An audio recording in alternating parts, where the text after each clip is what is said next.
Do you hear about that fucking object that's hurtling towards Earth at like 130,000 miles an hour? No, that might solve all our problems. Some intergalactic object that's There's this guy, Avi Loeb. He's a professor at Harvard that believes it might be an alien probe. Wow.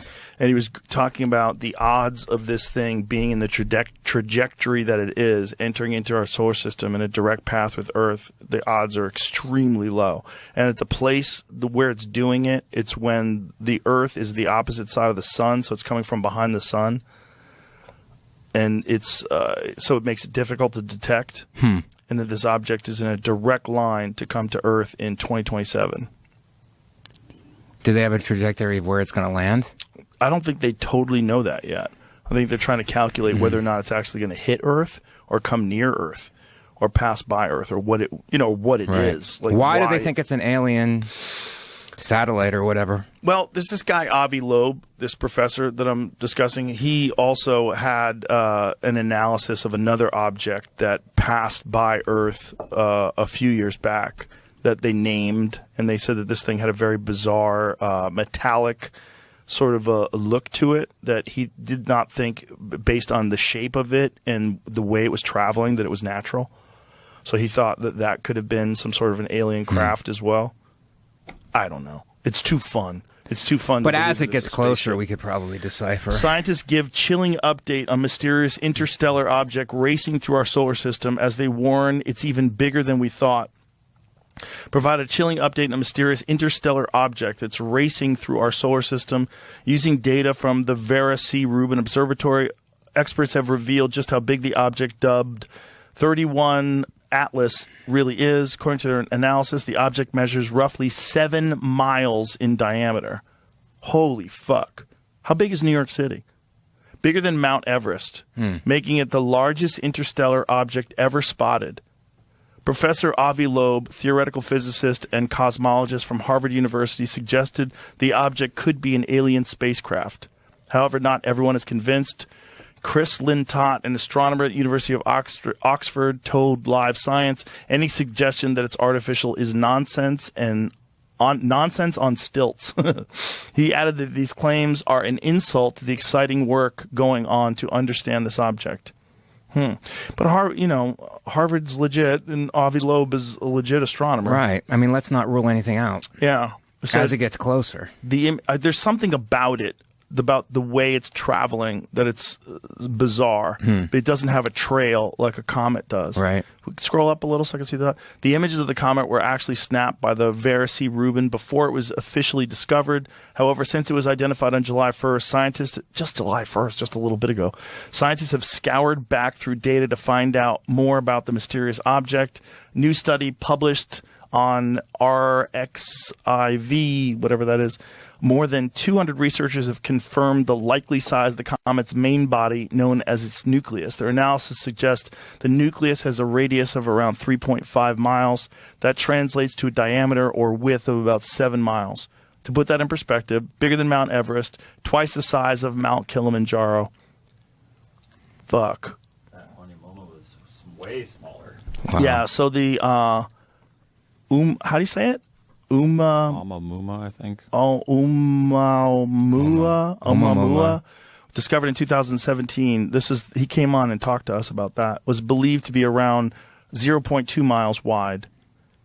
And comet Borisov, discovered in 2019, was roughly 0.61 kilometer wide.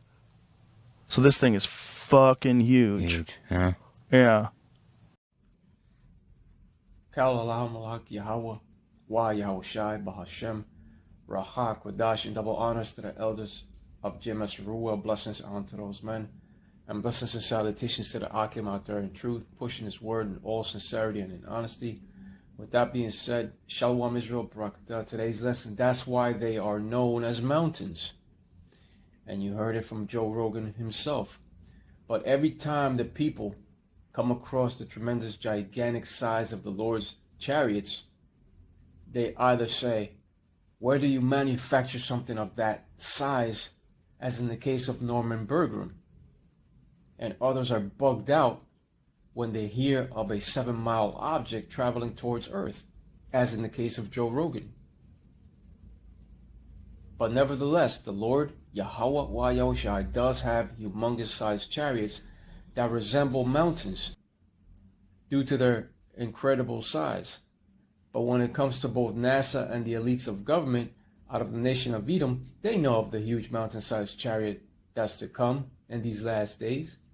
That's why the video of Norman R. Bergram stated, "Where do you manufacture one that is 2.5 Earth lengths long?" That was said upon his interview.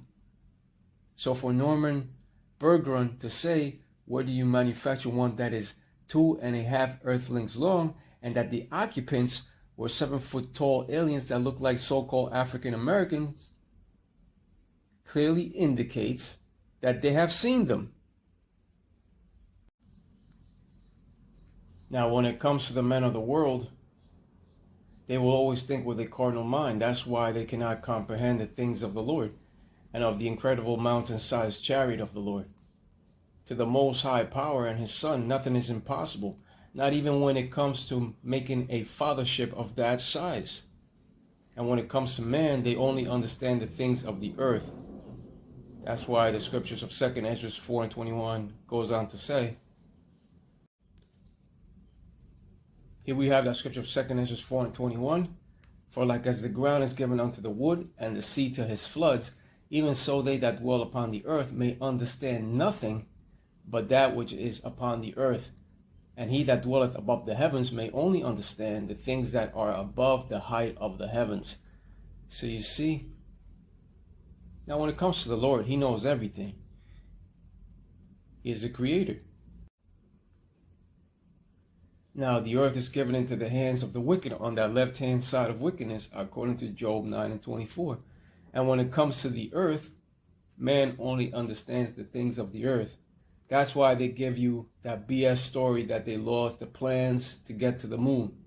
They never went to the moon. That's the biggest fabricated lie in history. The nation of Edom continues to search out things upon the earth, and when it comes to the earth itself, it has not been fully explored. 80% of the ocean has not been fully explored or even seen mankind. And when it comes to earthly men, to know what is beyond the outer limits of space, that was not given unto men to know. Man was only allowed to venture to a certain portion of space to establish their satellites and international space station. It was never intended for them to know about the ways of the heavens of space, and neither were they allowed to travel throughout the expansion of space in the time of their rule. That will be a privilege unto true Israel, which consists of so-called Negroes, Latinos, and Native American Indians. You are the 12 tribes of Israel. You shall colonize other worlds. Now, with that being said, let's go over to our next scripture of 2 Esdras 13:6 to prove that those so-called megastructures that are traveling in space and toward Earth are known as chariots and as mountains when it comes to the scriptures. Let's go over to 2 Esdras 13:6.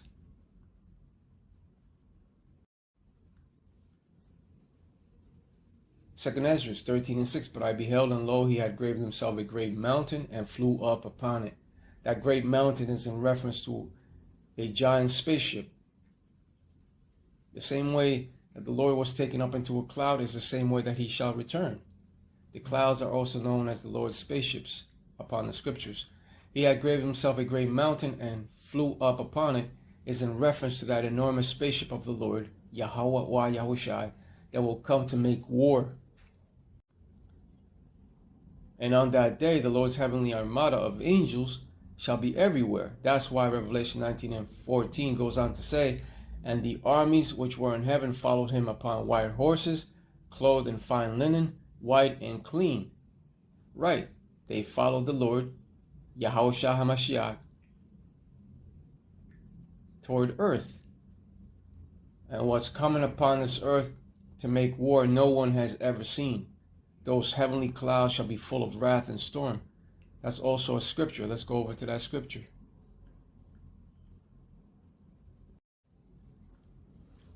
Second Esdras 15:34, "Behold, clouds from the east and from the north unto the south, and they are very horrible to look upon, full of wrath and storm."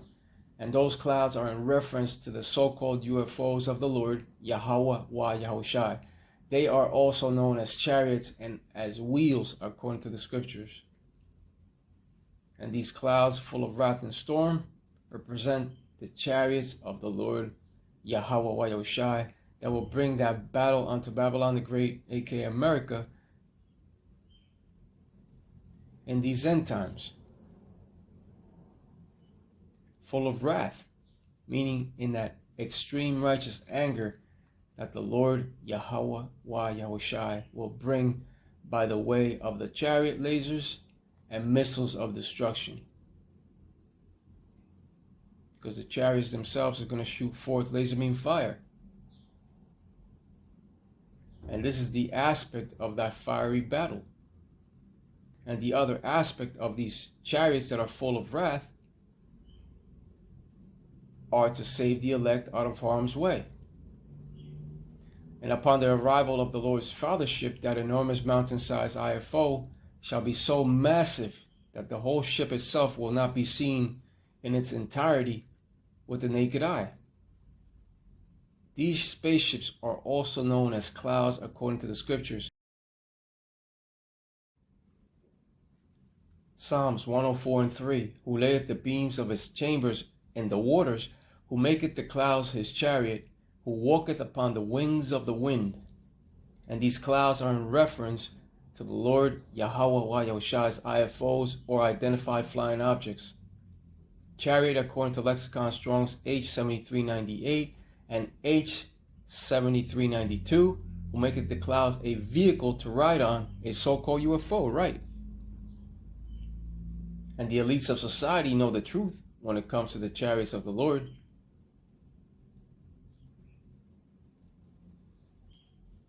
And they also know what they are capable of doing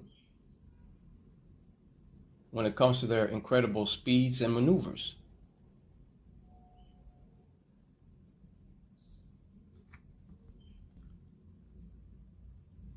And these chariots, aka spaceships of the Lord, are the curse that will go forth over the face of the earth, according to the scripture of Zechariah 5:3.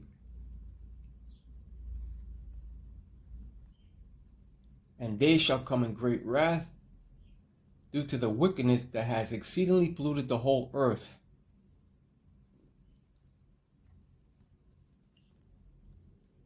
This wicked system has reached its full potential, its full peak, and it's ready now to pop.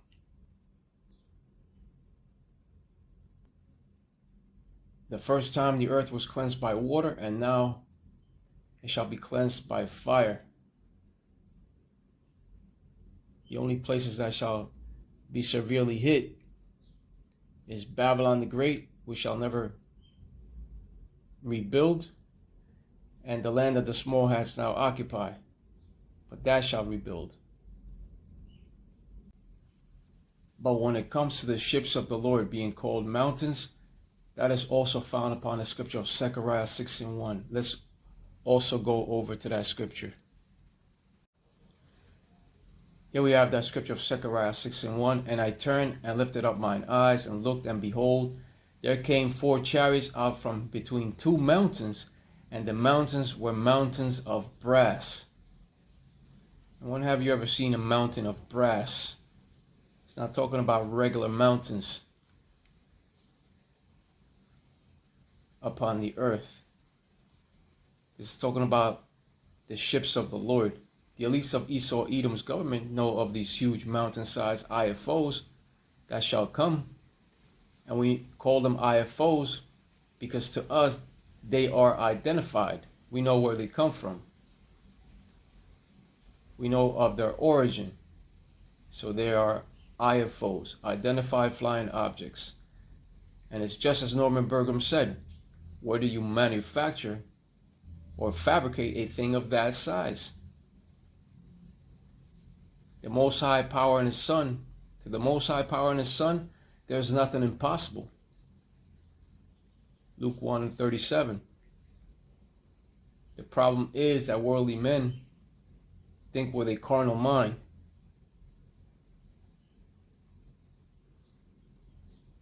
You see? But it goes on to say, and I turned and lifted up mine eyes and looked, and behold, there came 4 chariots from between two mountains, and the mountains were mountains of brass. So the Lord has big spaceships that are like the size of mountains, and he also has small spaceships, as in the scripture of Zechariah 5:1, that gives you the dimensions.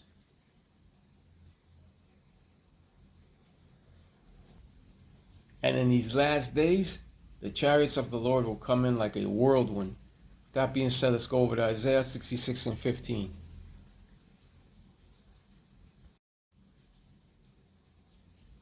Isaiah chapter 66 and 15. For behold, the Lord will come with fire, and with his chariots like a whirlwind, to render his anger with fury, and his rebuke with flames of fire.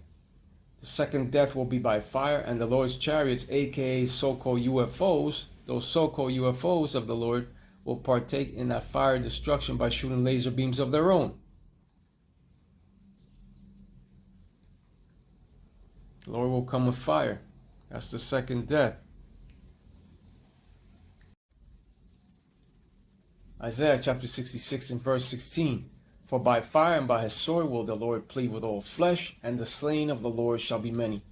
The slain of the Lord, Yahweh, and of Yahushai will be many in that second fiery death. And as soon as this massive fathership of the Lord arrives, along with his great armada of chariots, they shall bring about terror, that the armies of the earth shall durst fight. But that's when the Lord's going to put that fighting spirit upon them to fight them.